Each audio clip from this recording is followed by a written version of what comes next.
तो अभी आप देख रहे थे किस तरीके से हम बहस कर रहे हैं। अमिताभ जी, सवाल हमने आपसे ब्रेक से पहले ये पूछा था कि भाई क्या आपके लिए प्राथमिकता थी इस चुनाव को? आप लोगों ने प्रथम मुद्दे पर क्या लड़ा था? महंगाई, धारा 370, राम मंदिर?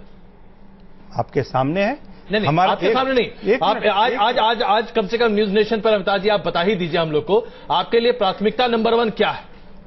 मेरी बात आप सुन लेते तो आपको ये एग्रेसिव क्वेश्चन, काउंटर क्वेश्चन करने की जरूरत नहीं पड़ती। मैंने कहा सामने है आपके, पहला डिसीजन जो अनाउंस हुआ आपके सामने वो ब्लैक मनी पे है, काले धन पे है। और काला धन जो है वो देश का, जैसा मैं भी कहता लेकिन उससे बेहतर है कि एनके सिंह साहब ने कहा, 40% देश की अर्थव्यवस्था का खोखला करने वाली जो ये घुन की तरह जो लगा हुआ है उसको लाने की कवायद पहली है देश की। और आप करें कि एजेंडा नहीं है। काले धन के फैसले से पहले आपके मंत्री जी ने तो धारा 370 के विवाद के सामने जन्म दे दिया। साथ में चर्चा में आना चाहिए। आप क्यों नहीं 370 की चर्चा करेंगे? क्यों कश्मीर तो कैबिनेट में क्यों नहीं हुई आज चर्चा, ताकि उसे सदन के पटल पर भी फ्यूचर में ले जाया जा सकता था? पब्लिक डोमेन में क्यों रह गई? बिल्कुल पब्लिक डोमेन से ही चर्चा शुरू होनी चाहिए। पब्लिक डोमेन से तो सुर्खियां बटोरी जाती हैं। बिल्कुल नहीं, देश में चर्चा हमेशा लोकतंत्र में पब्लिक डोमेन से होता है। कैबिनेट तो करना है वो तो संसद में होगा। मैं बहुत इज्जत से आपसे कहना चाहता हूं कि पब्लिक डोमेन ही प्रजातंत्र की जान है। और पब्लिक डोमेन से जब चर्चाएं आगे बढ़ती हैं तभी कैबिनेट में जाके उस पर निर्णय हो पाते हैं। साहब की मुस्कुराहट बहुत कुछ कह रही है। अरे ये तो गहरे हाल में है, आज महीन है। हम लोग के बिहार की भाषा में महीन है। नहीं, मैं तो ये कह रहा हूँ कि ये लगता है कि खाली चर्चा कराते रहेंगे, कुछ काम हम नहीं करेंगे क्या? बहरहाल खैर, दूसरा पक्ष ये है कि अगर 370 इतना इंपॉर्टेंट है तो मैं समझता हूँ लगे हाल राम मंदिर का भी अनाउंसमेंट कर दे। 282 सीटें एब्सोल्यूट मेजॉरिटी है। विश्व हिंदू परिषद ने पहले ही कह दिया है कि सरकार के आने के साथ राम मंदिर की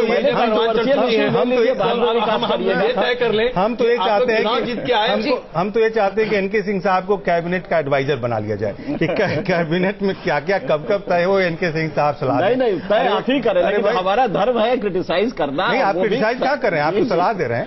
सलाह नहीं, मैं तो सलाह नहीं दे रहा हूँ। आपने कहा था राम मंदिर आपके हर्ट के नीचे है, हर्ट के अंदर है, तो भाई हर्ट वाला फिर ले आइए, उसमें क्या दिक्कत है? जब यहाँ तक आ चुके हैं तो ये भी ले आइए। लेकिन एक चीज आप बताइए, क्या आपको ये जो कश्मीर की स्थिति है वो विचलित करती कि नहीं? एकदम ईमानदारी से। महंगाई थोड़ा विचलित ज्यादा कर रही है, ज्यादा कम नहीं कर रही है। ज्यादा कम की बात मैं नहीं पूछ रहा हूँ, मैं कह रहा हूँ करती है कि नहीं? प्रायोरिटी नहीं करेंगे, प्रायोरिटी नहीं प्रायोरिटाइज किया ना कश्मीर में आज। अच्छा अमिताभ जी, चलिए आज जरा बहुत वस्तुस्थिति बात कर ली जाए।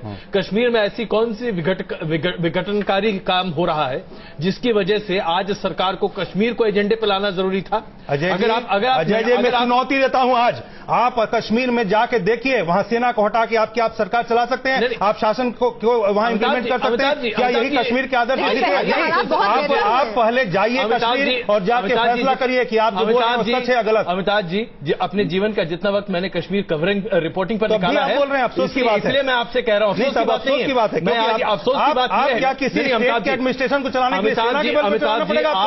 आज मैंडेट लेकर नक्सलिज्म में उतना ही बड़ा प्रॉब्लम है। अब 12 राज्यों में देखिए, आप लोग जैसे लोगों की वजह से स्थितियां डायल्यूट होती हैं। मैंडेट किस बात को लेकर आए हैं आप? क्या आप मैंडेट लेकर आए हैं? सुशासन मैंडेट लेकर आए हैं आप? महंगाई मैंडेट लेकर आए हैं? भ्रष्टाचार? आप कैसे सुशासन को इससे अलग करते हैं? और आप बात कर रहे हैं धारा 370, अगला आपका स्टेप होगा राम मंदिर। आप क्या मैं बताऊं, भारत का क्या कितना बड़ा रिसोर्स वहां वेस्ट हो रहा है कि आपकी पूरी की पूरी सेना वहां पर जो लगी हुई है बिना वजह आइडल। तो 370 एबॉलिश करने के बाद सेना को वहां से हटा देंगे आप? बिल्कुल वहां से हटने की स्थिति आएगी, क्योंकि वहां पर आबादी का संतुलन बनेगा। धारा 370 क्यों वहां स्पेशल राइट मिले? क्यों मिले? भारत में खुद अपने आप में जो एक समानता का अधिकार है वो 370 के तहत जो है। अमिताभ जी, बस एक गुजारिश है आपसे। मान लीजिए कि आपकी सरकार भारतीय जनता पार्टी के एजेंडे पर चल रही है, उन तमाम चीजों को जिसमें आपने सिर्फ मैनिफेस्टो में रखा था लेकिन भाषणों में नहीं कहा था, उन चीजों पर आप पहले काम करेंगे, भाषण बाद में? देखिए, भाषण हो या मैनिफेस्टो हो, नहीं, दो अलग चीजें। नहीं, बिल्कुल नहीं है। आपके नेता, आप कैसे दोनों को दो चीजें कर? नेता ने तमाम भाषणों में, चुनावी भाषणों में 9 महीने में एक बार भी धारा 370 का जिक्र नहीं किया, जम्मू के भाषण को छोड़कर। किस पर विश्वास करें आज मैं यदि जम्मू में नहीं भी करते तो भी मैं कहता कि यदि उन्होंने किया भाषण में या नहीं किया, मैनिफेस्टो जो होता है वो दर्पण होता है। और नंबर 1 और नंबर 2, आपको भारतीय जनता पार्टी के बारे में सोचना है, समझना है, वो आप जरूर समझें, सोचें, उस पर रिसर्च करें। लेकिन भारतीय जनता पार्टी का जो कोर इशू है वो 370 है, कॉमन सिविल कोड है। ये सारी चीजें इस पे देश में डिबेट होना चाहिए। आप डिबेट से भी घबराएंगे तो आप जैसे पत्रकार के बाद तो फिर तो देश की जनता का क्या हाल होगा? अजय जी, नहीं, हम घबरा नहीं, बिल्कुल नहीं,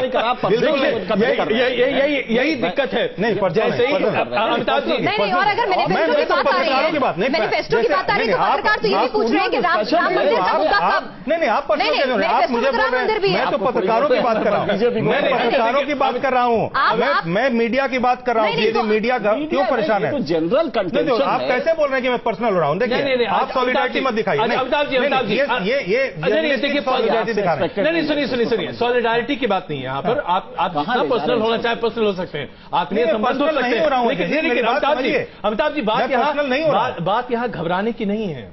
बात यहां पर बुनियादी ये है कि जब भी आप भारतीय जनता पार्टी के नेताओं से जरा सा भी सवाल पूछें, आप लोग को बड़ी चोट लग जाती है। नहीं, भाई हम तो आपसे सीधे बहुत बिल्कुल विनम्र तरीके से जानना चाहते हैं कि जिन चीजों को लेकर आप चुनाव में गए थे, जो आपके तमाम चुनावी भाषण थे, जिस आश्वासन पर देश की जनता ने आपको वोट दिया, क्या आप उसी आश्वासन को करते हुए दिखाई दे रहे? ऐसा प्रतीत नहीं हो रहा। आप कहिए कि वे आश्वासन है, हम मान लेंगे। मैं एक चीज आपसे सिंपल, बहुत सीधे अर्थों में पूछना चाहता हूं अजय जी। देखिए, मैंने कोई व्यक्तिगत प्रहार न करने के लिए सोचा, न मेरी मंशा थी। अब एनके सिंह साहब उसका इंफरेंस ड्रॉ कर रहे हैं, मैंने इस बात को स्पष्ट करना जरूरी है, ये मैं नहीं करता कभी। लेकिन मैं एक चीज पूछना चाह रहा हूं कि यदि किसी भी आधिकारिक व्यक्ति ने इस नई सरकार में यदि किसी चीज के ऊपर में डिबेट शुरू किया है नेशनल लेवल पे, और वो डिबेट बहुत एक स्वस्थ प्रजातंत्र की निशानी है, उसमें क्यों परेशानी है किसी को? और वो इसीलिए तो ये डिबेट भी हो रहा है ना, उसीलिए तो हम लोग भी कर रहे हैं। मैं बोल रहा हूं कि 370 जो है वो कश्मीर के उस विशेष अवस्था के बारे में बताता है जो जितेंद्र सिंह जी ने भी बताया, और मैं यदि दोबारा तो यानी आपके हिसाब से आपने ऐसा कुछ भी गलत नहीं किया है? बिल्कुल, कश्मीर में कुछ सही है, में एक बहस होनी चाहिए, में से है, बहस होनी चाहिए, तो बहस होनी चाहिए। अगर अमिताभ जी मैं आपकी बातों को लेकर चलूं तो न्यूज नेशन के दर्शकों को आज हम ये कह सकते हैं कि मौजूदा सरकार के लिए प्राथमिकताओं की सूची में धारा 370 पर बहस, कॉमन सिविल कोड पर बहस, राम मंदिर के मुद्दे पर बहस जरूर हो सकती है। आइए इस पर हम चर्चा करते हुए आगे दिखाई देंगे। आप सबका बहुत धन्यवाद इस चर्चा में शामिल होने के लिए। वापस आते हैं और खबरों के साथ।